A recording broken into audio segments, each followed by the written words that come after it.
Alright, we're back for the next part of this article, and on this page, or this side of the page, let me see here, we have a bunch of DAX pictures and stuff. I remember this one. This was from a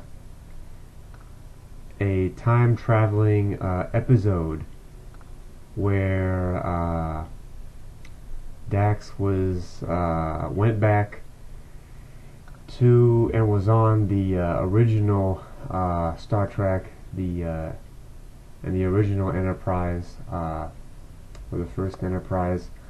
That was the Enterprise A with Kirk and stuff. And there's another picture with Dax and Worf,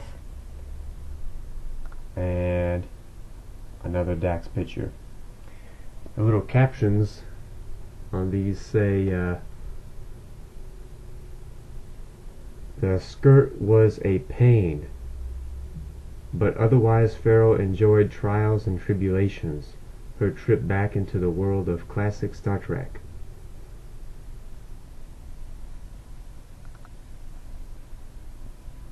Is that a purse? Wait a minute, what is this?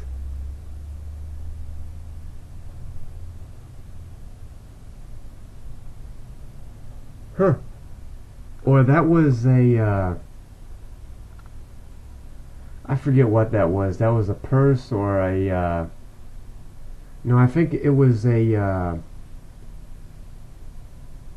what were those things called?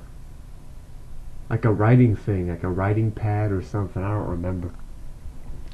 Anyway, this one says, I think Dax is attracted to Worf because he's so animalistic, reveals Farrell. And an appearance by Jadzia's family is at the top of Farrell's wish list for future episodes. And I left off at, let's see here.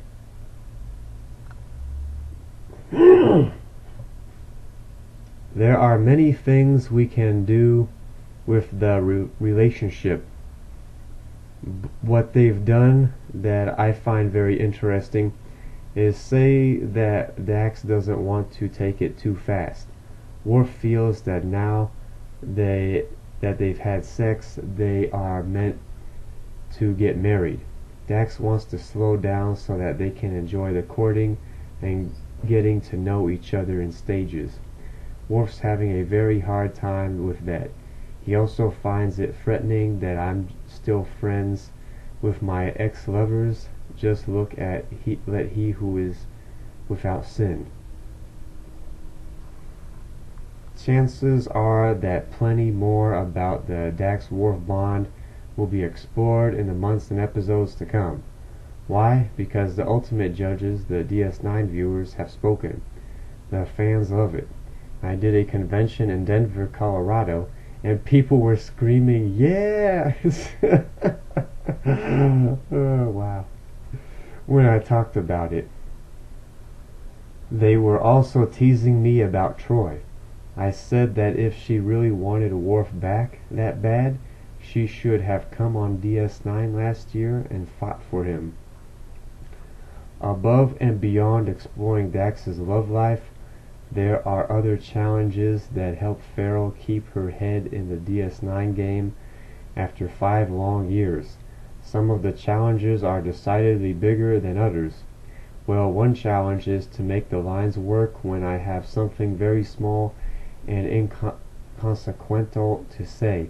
It's hard to be the supporting actor in a scene, to have one line in 4 pages and feel like you're a part of the action, she explains. All of us face that challenge from time to time, so I'm not alone on that one. Like everyone else now, I'm pretty used to the technobabble, but every once in a while they manage to come up with a real winner for me.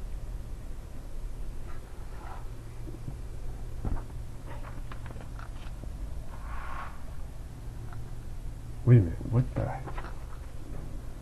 Oh, I missed didn't even see this paragraph. Let's see.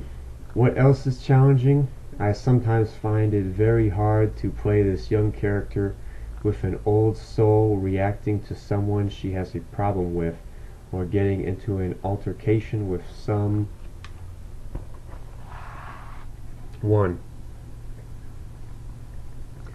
I have to find the right reaction for Jadzia. How would a mature soul react to something differently than I would? Sometimes they write her up more mature, and sometimes they write her down less mature. When Dax is written down, it's harder for me to bring her up a bit without compromising what the writers want me to get across. That's a big challenge when it happens. After 5 years of portraying Jadzia Dax, Farrell has discovered that the character is far more complex than she had ever imagined. She suggested that even if she were to act on Deep Space Nine for another 5 years, there would still be more to discover. After all, not counting any potential series starring Shirley MacLaine, how many characters on any TV show are made up of several personalities? There's still so much we don't know about Dax, Farrell says. I guess it gives her a bit of mystery, but I would love to know more.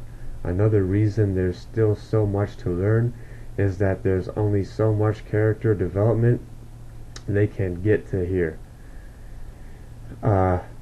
We're an ensemble show, and we have so many complex characters that you can never get to know all of them that well. It's a given that they need to write excuse me, a little bit for everybody. Executive producer Ira Stephen Bear once said that sometimes characters get lost along the way, that they want to write more for them, but that more stories come together which are right for other characters. I'm really not complaining. Every actor wants to do more. I think Rejoined was such a landmark show for me and for Dax. That show helped me learn a lot about my character. It was a very important show for me, both as Dax and as an actress. In general, I've been very fortunate in what they've written for me. Much of the material that has been written for Dax has cast her as an action heroine. Several episodes, among them both Blood Oath and Looking for Pamak in All the Wrong Places, have found Farrell with a bat'leth in hand, facing down any enemies that dare cross her path. While such fight sequences often don't feature much dialogue, they are exciting scenes for Farrell to shoot.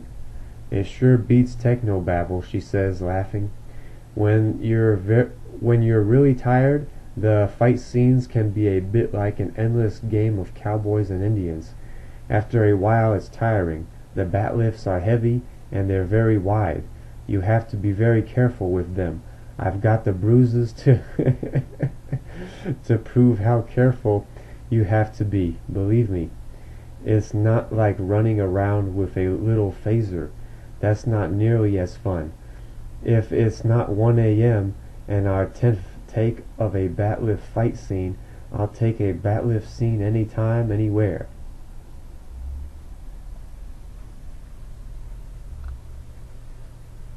And there's a picture of Dax and the engineer, O'Brien. And there's another picture of Dax, and that was from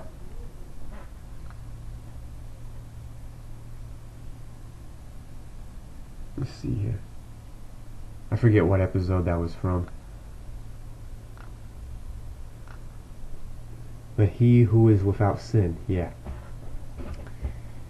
And this This picture is Dax, Worf, and I don't remember the other dude, but that was the Sword of Kahless from that one episode. Alright, and these little things, the little paragraphs, this one says, facets involved the rest of the cast portraying Dax's previous identities, but Farrell felt they didn't add up to the Dax she's been playing. Vanessa Williams was a very good guest star, reports Farrell, who worked very long hours alongside the actress in Let He Who Is Without Sin. The action-packed Sword of Kahless gave Farrell plenty of exposure to the famed Klingon bat'leth.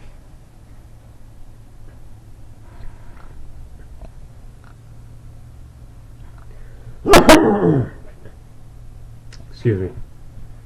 Episodes past. Oh no, are you really going to make me do that?